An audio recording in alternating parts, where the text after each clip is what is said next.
Hi, everybody. I am your host, Mike Downer, and I am joined once again by the ever fun loving Rick Ramsey, licensed funeral director. Thanks for joining us on From Compassion to Conversation, brought to you by Henderson's Funeral Home. How are we doing today, Rick? Doing well. Thanks, Mike. Doing great, doing great, doing great. So, you and I are getting to be old hats at this. You and I are getting to know each other very well. Whether we let Ryan back in, that's yet to be determined. But as of today, since it's just you and me, what we're going to be talking about, and this is with you being a licensed funeral director, this is kind of what your job is. And and this is one of the most important things for families. And we're going to be talking about what you should expect on your very first visit to a funeral home. So, what we're going to be addressing today is what actually happens when you walk into a funeral home. What will the experience be like? And what you should prepare for. So, Rick, let me ask you this: what can families expect when they first walk into Henderson's funeral home? Well, hopefully we're gonna have an appointment set up with you. We will contact you or reach out to you at the time of need just to make sure that, hey, you're doing okay. Do you have any questions for us before you actually come into the funeral home? And then we're gonna set up that appointment. Let's say it's at 2 o'clock that afternoon. We'll be here, greet you at the door, take you up to our arrangement conference room, and then from there, we're going to sit down. And the first thing that we're going to do is we want to check in to see how you're doing. You've just lost a loved one, and we want to make sure that if there's anything we can do before we start the arrangement, we want to be there for you. As far as we are here, it's funeral service, so we're here to serve you, and we want to make sure that your decision as far as final disposition of your loved one is carried out as far as the best of your wishes. So we're going to sit down and we're going to gather information for the death certificate. We're going to go over date of birth, date of death, social security number. We're going to go over father's name, mother's maiden name. All that information is going to be transferred to a death certificate, and at a later date, you're going to be receiving that death certificate. You may need to hand some out to an insurance company, or you may need to close a bank account out with that death certificate. But the first information that we gather from you is going to be for the death certificate. Perfect. So, could you kind of walk us through what else happens during a meeting, your first meeting with a funeral director? You bet. After we've got the information for the death certificate, then we're going to go into a disposition. Were you thinking of our traditional funeral service where your loved one is going to be present in a casket? Where would you like that funeral service to be? Do you want to have it at a church? Do you want to have it at a chapel? And then following the funeral service, were you thinking of burial, or were you thinking of cremation? We're going to go over information, the obituary. I know we spoke a little bit about the obituary a little bit earlier this morning. We're going to go over information for the obituary. We're going to go over service folders. We're going to give you a book as far as flower selection. And then we're gonna once we've discussed final disposition, we're gonna go into, if it's a traditional funeral service, clothing. We're gonna go into selection of a casket. If it's going to be a direct cremation, we're gonna go into questions such as, have you given thought to disposition of your loved one's cremains? Very good. So we've kind of gone over, the basics here. So, what other decisions will families need to make when arranging a funeral or memorial service? I think the biggest decision is going to be final disposition, cremation or burial, whether or not you're going to have a traditional funeral service. And some families select that they're going to do their own funeral service. They opt for, we have a direct cremation price for $12.95, and then the family is cremains are returned to the family, and they're more than welcome to maybe conduct just a celebrate of life service with their own family members that we're not involved with. So the first and biggest decision is going to be final disposition, and then from there we're going to go into if it is a traditional service, clothing that you would like your loved one to wear, maybe appearance. How do we need to? Did they wear a lot of makeup? Do we need to, as far as I mean, it gets down to that last detail, the color of nail polish. So there's all types of questions that we're going to ask as far as final disposition, and then we may go into notification as far as obituary on our website. Would you like to post an obituary in a newspaper? Anything that we can help, we sure want to help with. And there may be a luncheon following the service, or you may want us involved with a service at a church. However, you want to put the funeral service on, we want to be there for you.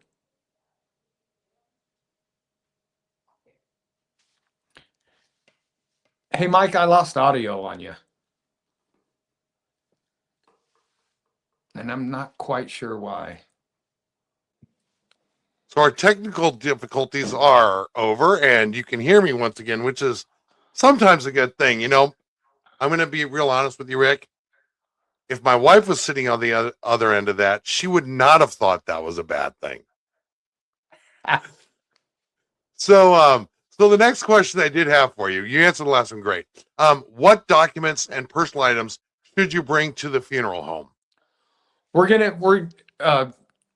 want to see a DD 214. If your loved one was in the armed services, you're entitled to American flag. You're entitled to a burial out at the VA cemetery. So if you've got discharge papers from your loved one being in the military, please bring those in. We're also going to ask for a social security number, and then any names and places as far as residences for the obituary. Perfect. So it's not a huge list, but a very important one. Yeah, and one last thing you may want to bring in, if there are insurance policies involved as far as for payment, we would ask that you bring in that insurance policy. What we'll do is we'll make a copy of the policy, and then we'll reach out to the insurance company themselves. We'll ask them if there is enough funding there to cover the funeral service, and then we'll ask families to sign an assignment, and then the insurance company will take care of our billing portion of the funeral service. Yeah, that's great. That makes it one less thing for the family to have to do because there's a million things to do, and every one of those million that you can take off somebody's shoulders is a huge benefit. So, when I come in for my funeral meeting, how long does a typical funeral arrangement meeting take? Well, I'll tell you what, Mike, it may be as little as 45 minutes to an hour if it's a direct cremation where we are going to be picking up your loved one, transporting them to the crematory, and then returning their cremains without any type of a funeral service. That is not going to take much more than 45 minutes to an hour from start to finish. Now, if we're having a traditional funeral service where we're planning everything from a luncheon to flowers to casket selection, that could take anywhere between an hour to 2 hours. Okay. All right. So an hour to 2 hours, that actually seems reasonable to me. No, I know this is a very difficult time in everyone's life. What happens if the arrangement process becomes emotionally overwhelming?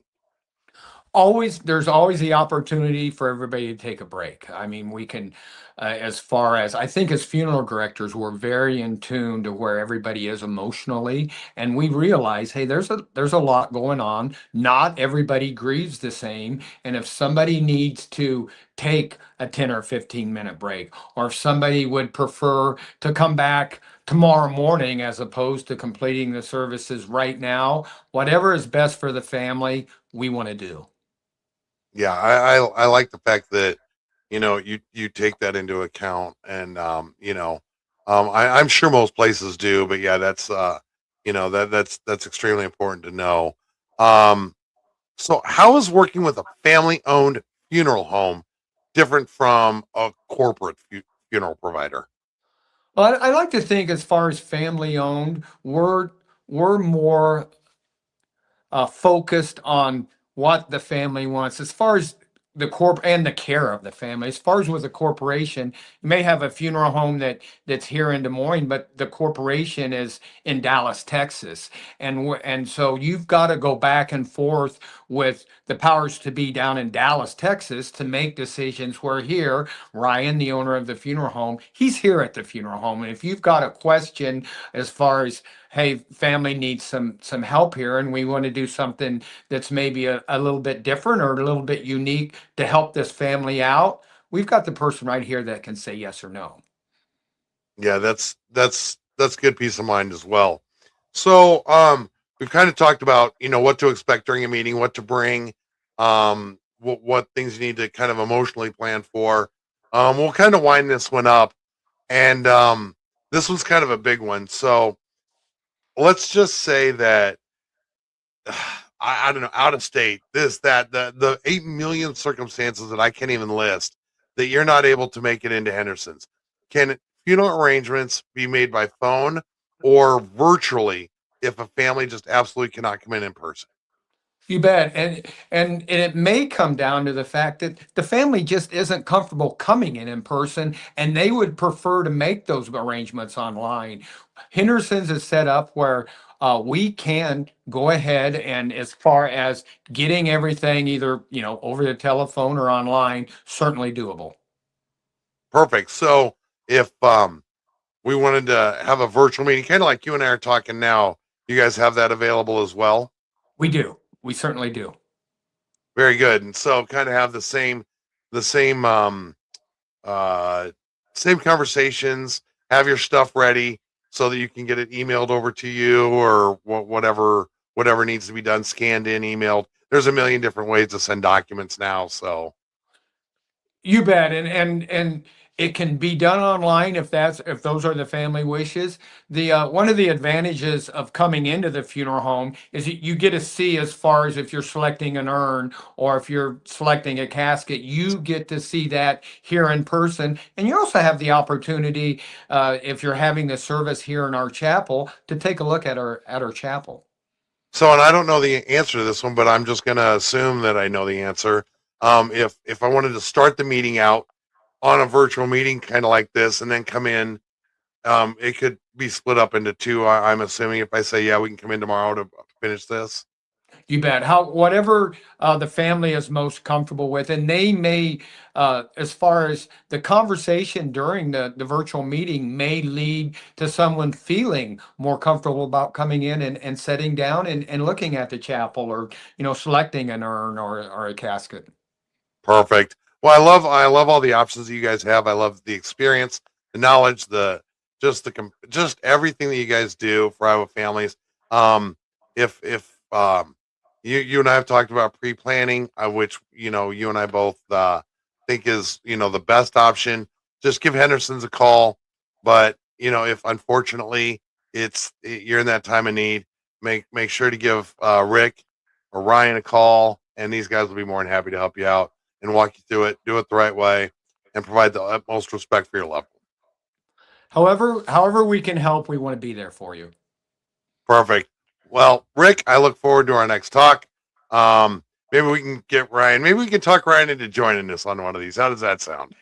That sounds good. I'm sure he would love to sit down with us, and I think we would have an enjoyable time.